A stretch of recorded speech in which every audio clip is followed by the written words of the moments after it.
Ebitundu by'eggwanga eby'omu bukiikakkono ebimu bikyafunayo enkuba wadde nga ebitundu ebyo eby'omu bukiikaddyo akasana kaaka ate nga bwe kakubaakubamu nga n'ewamu waliyo embeera ey'ekiddedde.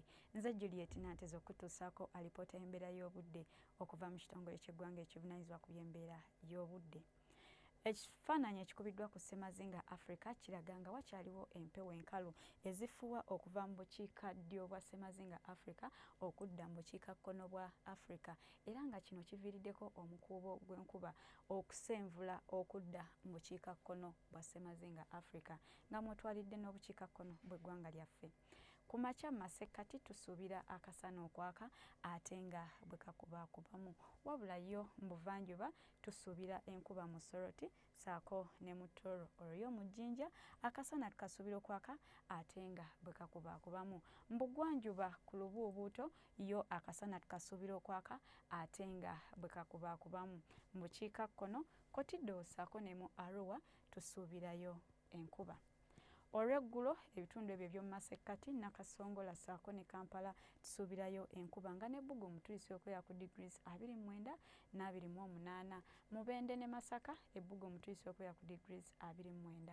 Mu buvanjuba Soroti saako ne Tororo Ebbugumu tulisuubira okubeera ku degrees 29 n'amakumi 30 nga Jjinja ne Tororo tubisuubira okuba n'ekire ky'enkuba. Ate yo mu bugwanjuba Kasese tumusuubira okuba n'ekire ky'enkuba awamu ne Masindi ng'Ebbugumu mu Kasese tulisuubira okubeera ku degrees 30.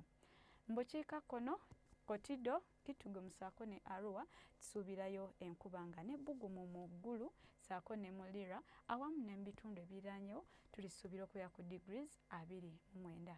Ebibuga ebimu eby'ebunaayira London tusuubirayo akasana okwaka ng'ate nga bwe kakubaakubamu ng'Ebbugumu tulisuubira okubeera ku degrees 24. Cairo akasana tukasuubira okwememula ng'Ebbugumu tulisuubira okubeera ku degrees 36. Yo mu New York tusuubira Ebbugumu okubeera ku degrees 29 ate yo mu Nairobi Ebbugumu tulisuubira okubeera ku degrees 29 nga n'akasana tukasuubira okwaka ate nga bwe kakubaakubamu. Bye tusobodde okufunira okuva mu kitongole ky'eggwanga ekivunaanyizibwa ku by'embeera y'obudde teweerabira okusimba omuti okutaasa obutonde. Nsigadde nze Juliet Nanteza kuwagaliza olunaku olulungi.